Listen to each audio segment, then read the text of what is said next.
I'm Andrew Joseph Keith, an artist and sculptor, and in this video I'm going to be sculpting this. And I'm also going to be talking about something that I've been interested in lately, and that's basically like the rights of users and content creators on social media platforms. Pretty exciting, so let's get into it. So back when the country was started, when the US was started, there was a principle called the labor theory of property. And this was a common law principle that was around that basically said that if you went out into the wilderness and you combined your labor with the raw materials of the land and you built something, let's say that you built a cabin, then you had a claim to that cabin.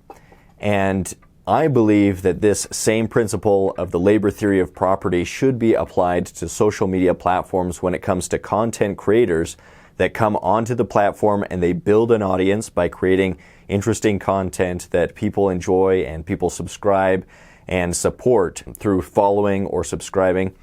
And those creators that build up that audience have some claim to that audience. Now, there's a couple problems with this analogy. Obviously, these social media platforms were built by other people. So I didn't build Facebook or Instagram or Twitter or TikTok or any of these giant platforms. I'm just a content creator. I'm just an artist, somebody that teaches art. And so I use these platforms for my business and to promote my, sculpting courses and things like that.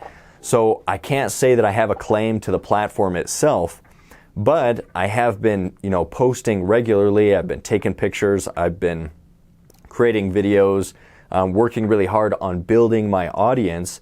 And my audience is mainly on Instagram. And so I feel like that I should have some legal claim to say that, I worked to build up this audience. These people followed me voluntarily. They didn't have to follow me. They can easily unfollow me if they choose. But the platform itself should not be able to choose to basically remove me from the platform and remove my followers from me. So that is kind of the issue that I wanted to talk about today. It's an interesting issue because it's not cut and dry. You can see that this is kind of a gray area because, again, I don't own the platform, and so maybe the platform should be able to do really whatever they want. But then I feel like people naturally have an instinct that says that it's not fair for the platform to be able to kick a creator off just because they have a mismatch of, say, political views or basically for any reason they want. So the basic questions that I want to kind of try to tackle and talk about are: how much right do you have as a content creator to your audience? And then how much right does the platform itself have to discriminate against content creators? So to say, you're a little bit beyond the reach. We don't want to have your content on our platform. We're going to kick you off. How much of a right do the platforms have to do that? And then a third element that I hardly ever hear anybody talk about is: what right do the followers have of the creators? So let's say I follow somebody that I think is interesting, and then they're kicked off the platform. Do I have any right as a follower, as somebody that's interested in the platform, to follow the people that I choose and not to have the platform say, the person that you chose to follow, they're so bad that we decided for you that you can't follow them. We're the benevolent force in your life, and we decide that it's not good for you to follow that person. So we're going to go ahead and remove your ability to get the content that person is creating by kicking them off the platform and robbing you as one of their followers of that content. And that's an element I hardly ever hear talked about, but I think it is an important part of the conversation, because freedom of speech also includes the freedom to listen. Like, if you don't have the freedom to listen, somebody can be speaking whatever they want inside of a room with a closed door. But to say, yeah, you can say whatever you want in this closed off area, but we're not going to allow anybody to listen to you, well, that's just basically saying that you don't have the freedom of speech. Another reason that it's a gray area is because these platforms are not the government. And so technically, these these huge platforms can legally right now do things that the government should not be able to do. So they can do things that if the government did them, it would be infringing on your rights as a citizen. So these companies can say, you know what, we don't allow, let's say, misgendering. We don't allow misgendering on our platform, and so if somebody claims to be a woman, that's how you have to refer to them. We're requiring that of you. Whereas if the government said that, that would clearly be a violation of the constitutional right to our freedom of speech, that you cannot compel my speech and force me to say something that I don't believe is true, like, for example, saying that somebody is a she when I know that it's a man. And so that's where there is this kind of gray issue. Another thing to think about is scale.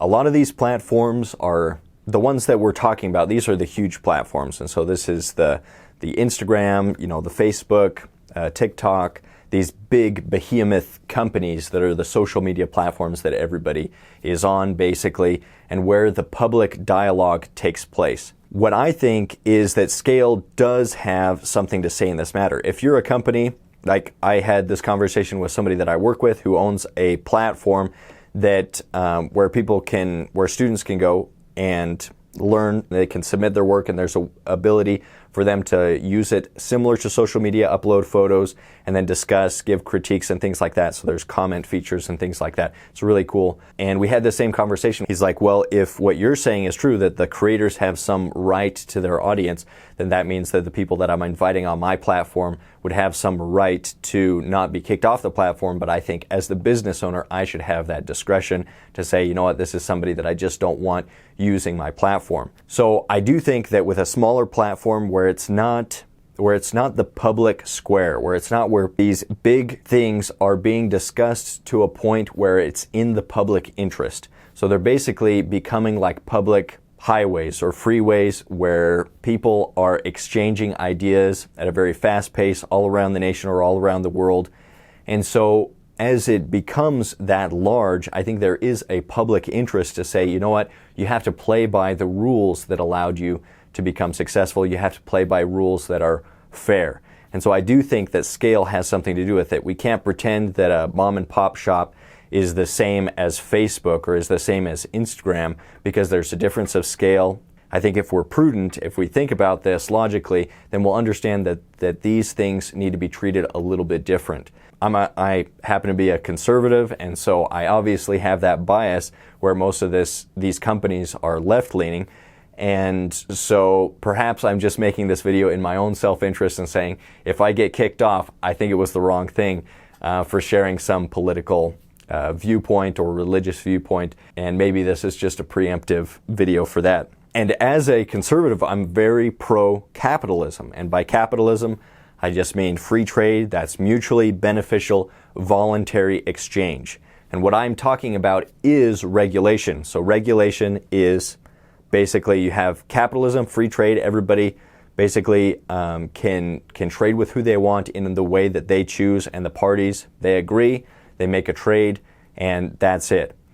Every regulation is a limit on capitalism. And so generally, I'm against regulation in most cases because I understand that regulations basically make it more difficult for a producer and a consumer to do business and for wealth to grow in a nation. So the more regulations there are, the more difficult it is to start a business, to engage in free exchange. The more taxes and burdens are placed on businesses to figure out all of these regulations and apply by all of these rules that are set by all of these bureaucracies. That's just like a drag on the market. So it's like wrapping a string around a big horse that's trying to move forward. And maybe you can withstand a few strings, maybe even hundreds. But when you get into thousands of strings, and you're wrapping them around this force that's moving forward, that is the free market, it will start to slow. And we've seen that with what's happened with the government shutdowns and forcing people to go in their homes and then printing money and sending that out to people. And then the inflation just skyrockets because it turns out all of that free money didn't actually make more stuff. It just printed more money, and so now we have to pay for the stuff that we bought when everybody was sitting home and they were getting checks from the government. So I understand as a capitalist that these socialist things generally make things worse and not better. Now, there are some things, some regulations, some things in our law that are limits on capitalism that I believe are actually beneficial and actually provide more freedom and more encouragement for innovation. For example, patent law. So when you go and you get a patent for a new invention, that basically says that you have the right to that invention. You can sell it for a period of time as long as that patent lasts, and you have the sole ownership of that invention for that time. And so go out and sell it as much as you want. You're the only one that can sell it. And that's a limit on the free market, because the free market says, oh, I saw this guy do this cool idea, this cool invention. I'm just going to copy the idea, do it myself. I'll do it a little bit cheaper. And so in a free market sense, that's the free market working. But that stifles innovation because the person that's making the invention in his garage knows that he won't be able to compete with a huge mammoth company that sees his invention, copies it, and then does it 10 times cheaper than he's able to. So that patent law basically gives him the incentive to innovate and to create the invention and to try to market it himself and gain the benefit from that during a period of time while that patent lasts. So that's a limit on the free market that I actually believe is beneficial because it encourages more innovation and it gives ownership of the product or service that is invented for a limited amount of time, and then things eventually should become public domain after the inventor has been able to benefit from that for a reasonable amount of time. So the question really is, how much regulation should these huge social media platforms have, and what should the rules of the game be? And so this is interesting. The thing with social media is interesting because all of these huge companies lean left. And so I think the calculation was that Democrats are typically more willing to regulate and over-regulate companies and put people out of business through overburdensome regulation. So we'll appease the left. We'll do what they want, basically. They don't have to put laws in place. We'll just kind of promote the ideas that they would prefer as these big companies. And the right, they're very pro-business and anti-regulation, so they'll just leave us alone. And so just as a business calculation, it makes sense that these companies would say, you know what, better to err on the side of pushing the left-wing agenda and pushing left-wing policies and principles and creators and things like that, rather than tick off the left wing, who are those that are more likely to regulate us out of business when they're in power. Now, I think that is changing a little bit because of how aggressive some of these companies have been against those that are on the conservative side. They've started with those that are, on the fringes, that they felt like, nobody will stand up for, people like Alex Jones and stuff like that, that they figure, we can take down these people and the people on the right won't really fight back that much. So, but I do think that's changing, and I think it's changing in a way that we really need to think through the philosophy that we're using as we, in the future, go about making these laws and regulations on these huge businesses that have become just as powerful as the government. In fact, more powerful in some ways because the government can't compel your speech, whereas these businesses can silence your speech or compel your speech, basically say, don't speak out against these things or else you'll be removed from the platform. So they can do things that the government itself does not have the power to do, and they have a much wider reach than the government, these worldwide companies. So the argument has basically been, well, it's a private company, they can do what they want. Now, nobody believes that. Nobody believes that private companies can pollute a lake if they want. Nobody believes that they can do whatever they want without some kind of consequence, especially if what they're doing is affecting the public interest in a negative way, is affecting enough people negatively that the people start to say, you know what you're doing as a company is not right, and so we're going to put rules in place to make sure that you're not abusing your ability to operate as a free as a free company. So this is what, labor laws, when there was a lot of child labor, they were put into place to protect people from businesses that were exploiting the labor of children and had very dangerous work environments and things like that. Those types of regulations and rules need to be rethought and implemented, I think, now in the information age. So that brings us to Section 230 of the Communications Decency Act. Thanks, Google. So this is complicated, and I'm not going to pretend that I understand everything that Section 230 says, but from what I understand, it basically says that these public platforms will not be treated as publishers. And a publisher is just like a newspaper or a news site that can be sued basically if they put out false information or defamatory information, or if they publish something that is libelous or slander. One of those is written, one of them's not, I don't know. But anyway, if they can be sued basically because of what they publish. The Communications Decency Act says, well, basically you as a company, as a social media platform, you should be able to remove things like pornography or other things that we can all agree you have the right to remove from your platform, and you shouldn't be able to be sued if somebody says something on your platform that is illegal. And so if somebody says something, that has to be taken up with that individual and not the company itself, because they're a social media platform. So it basically said that you have the advantages of a publisher. You can censor those that you want. You can censor information just like publishers do and choose what information that you allow to be on your platform. So you get all of the benefits from being a publisher and none of the downside of being a publisher, which is that you can be sued if what you're putting out is false or defamatory or anything like that. This really gave them a huge protection to be able to have the framework to do what they're doing today,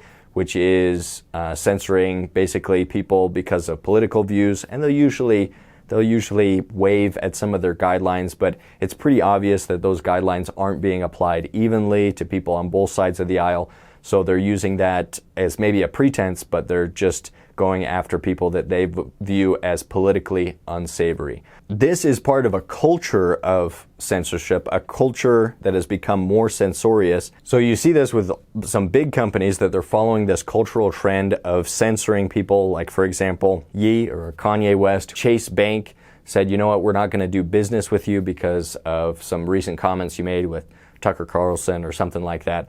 And so we're not going to do business with you. This is your notice to basically take your business elsewhere. So they're basically saying we're going to discriminate you. We're going to discriminate against you as a black man because we don't like what you said. Basically this kind of discrimination, and that's what it is. It's discrimination. It might be viewpoint discrimination. You could call it political discrimination. And I'm not saying that discrimination is always unjustified, because discriminate just means to choose between two things. When you discriminate, it's like when you choose who's going to be your significant other, that's a discrimination. You're choosing one person over others.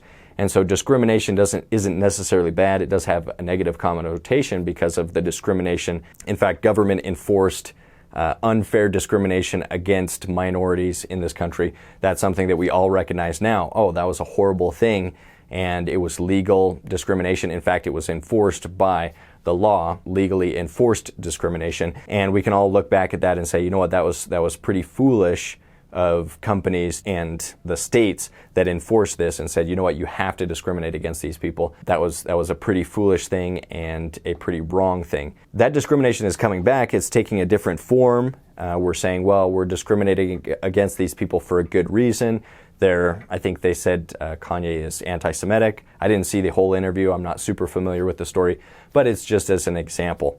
So this culture of discrimination and a culture of anti-free speech, of saying, no, you actually can't say whatever you want. We're going to make you pay if you say something that we disagree with. We're going to make sure that there are consequences.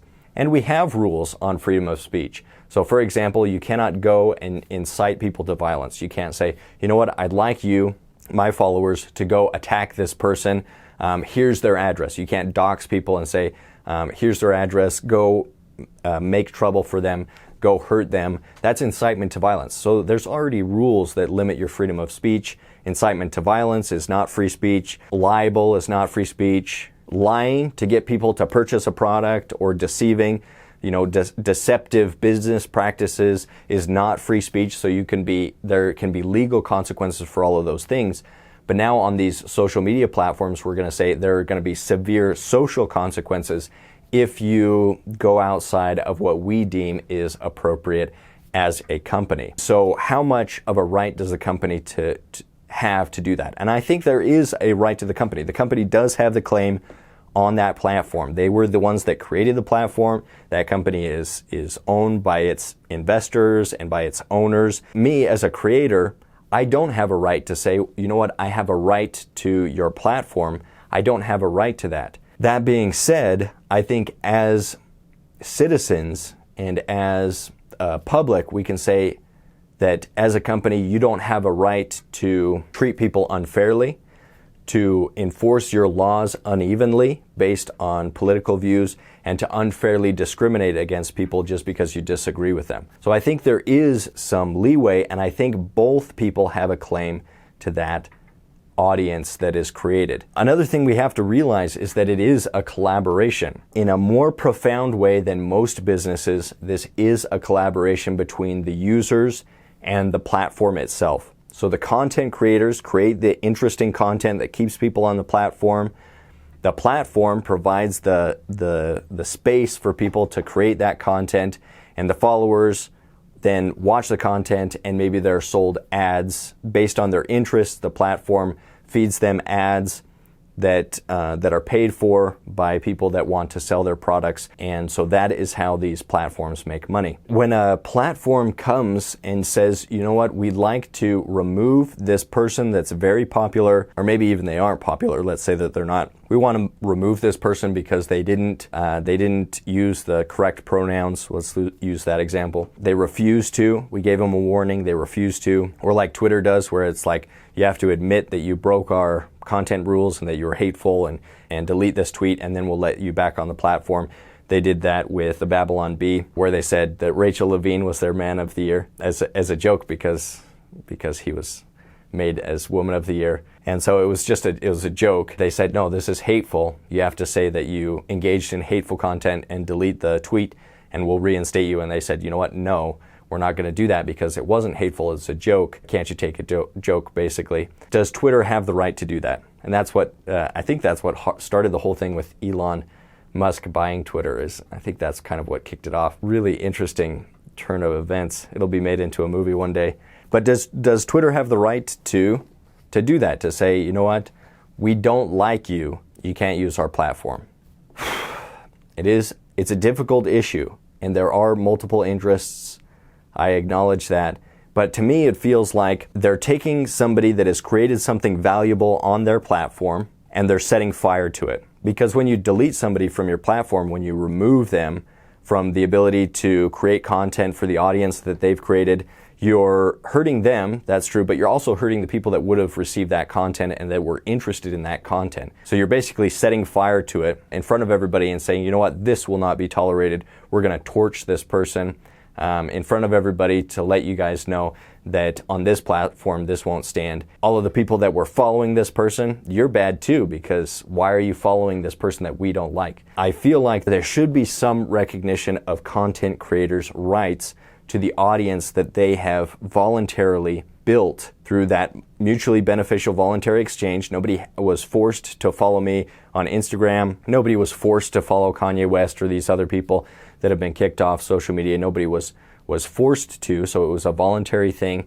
And the platform saying, you know what, it doesn't matter what you think, what you choose as the followers, we're going to decide what you can follow. And I think that there is something that is deeply anti-American about that. There's something that's deeply wrong about that, deeply intolerant, bigoted against that way of seeing basically your customers, the people that work to build up your platform, because that's what all content creators do. They're helping build YouTube and build Instagram and build Twitter. The content creators are the ones that make it happen. Andrew Tate, another example, somebody that built up a platform and then everybody said, you know what, you're just a little bit too distasteful for us, so we're going to remove you from everything. Same thing with PayPal. So if you didn't hear about that, PayPal recently said, you know what, we're going to be able to fine you up to $2,500 for misinformation that you promote with PayPal funds or something like that. And so that's basically saying, if you say something we don't like, we can take your money. I think, that is a step too far. I deleted my PayPal account. I recommend that other people do as well, and there will be a competitor, because that's the beautiful thing about the free market, is that there will be competitors eventually as it gets uncomfortable enough for people to move. But in the meantime, I do think that these platforms that are that have such a big public influence need to be required by law to abide by principles of free speech. So for example, it was a huge overreach for platforms to censor the Hunter Biden story right before the election.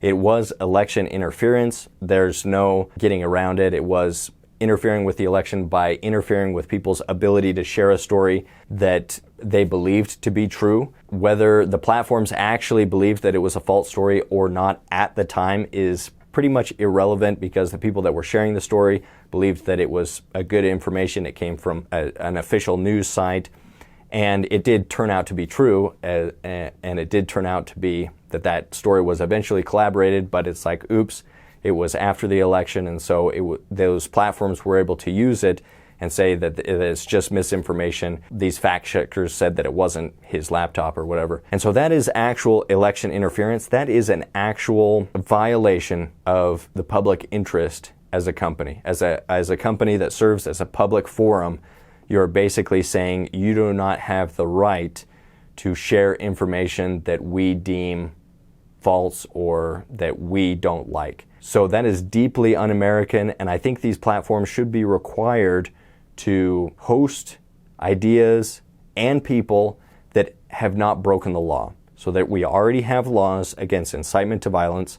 We already have laws against libel, slander. Maybe these laws need to be strengthened a little bit, so it's a little bit easier for people to sue if they've been libeled or taken advantage of by somebody that's telling lies or things like that. But there's a legal process to go through. And I think these companies need to be required to follow some sort of open legal process in order to remove people from what has become the public square, and that they should not be allowed to discriminate based on political affiliation, based on religious views, whether somebody is going to use somebody's preferred pronouns or not. They shouldn't be allowed to discriminate based on those metrics. Now, I actually believe in the rights that the founders of the United States established in the Constitution, the freedom of speech, the freedom of religion, the right to assemble. Those rights they adhere to us as people naturally. So that means that we have those, even if the government doesn't recognize the rights, even if these companies don't recognize those rights, we have those rights. And that is something that has to be promoted in the culture. We have to have a cultural intolerance for those that want to deprive citizens of their rights. So when these companies are saying, we're going to deprive you of your freedom of speech, of your ability to connect with people and use your voice to promote the ideas that you believe in, they are infringing on your freedom of speech. And that freedom of speech wasn't given to you by the government. And if private companies or if the government take away that freedom of speech, the result is the same. Whether a private citizen abuses your rights or whether a government employee abuses your rights, the effect is the same. And so I think the legal protections need to be the same and say, you know what, in America, we believe that you have the right to say what you believe in, even if you're wrong. You have the right to say it openly, and you can't be discriminated against simply for stating an opinion. So basically what I'm saying is companies, they do have the right to their platform. So these big platforms, they own the platform. But you don't have the right as a huge platform to lie to your users, to abuse your terms of service, to steal the labor from your users, and then abuse their rights to their audience that they've created through mutually beneficial voluntary exchange, through voluntary following and voluntary watches. So I think that there needs to be some recognition of the rights of content creators. Possible solutions could be that it's added to non-discrimination law that you can't discriminate based on political affiliation. And that way, if a platform removes somebody, and then that person can show reasonably in front of a jury that this platform acted in a biased way and that they were removed because of political views. And they can say, look, these people did worse than what I did, but they weren't removed, but I was removed because I am on this side of the political aisle. I think that being able to sue for a lot of money that makes these companies hurt in the pocketbook, that is one way to allow more freedom on these platforms, more liberty on these platforms. And then also possibly, if it's in enough of the public interest, creating a legal process that these companies are required to go through before they're able to remove somebody from the platform. So maybe you have to go through a legal process and show people, look, these are our terms of service. This is the way this person broke those rules, and we're applying it evenly. Anybody that breaks these rules will be kicked off our platform, and then the platform has to be able to show that. And I think that is okay if it's an honest process, if it's an open process that people agree to. Other things might include making the algorithm visible to people so that you can't shadow ban and do things behind the scenes that are effectively the same as removing people from their audience without the audience's agreement or without the creator's agreement. So just more transparency, I think, would be helpful. And I think it would help these companies as well. I'd like to see these companies do well because they've made it possible for me to make a living doing things that I really enjoy as an artist, like Patreon, which is also engaged in this type of discrimination. I'm on there because it has helped creators, especially artistic creators, but they also are guilty of this type of abuse against people that should still be allowed in the public square, even if you disagree with them. So this was a lot. There's a lot to this issue. It's a complicated issue. I'll admit that. I'm not a legal expert or anything like that, but I do recognize that there's something that is unfair about the way the system works right now, and I think that there should be some recognition of creator rights. Another possible solution is just that these companies are required to say, we do not allow conservative content on our platform, or we do not allow Christian content on our platform.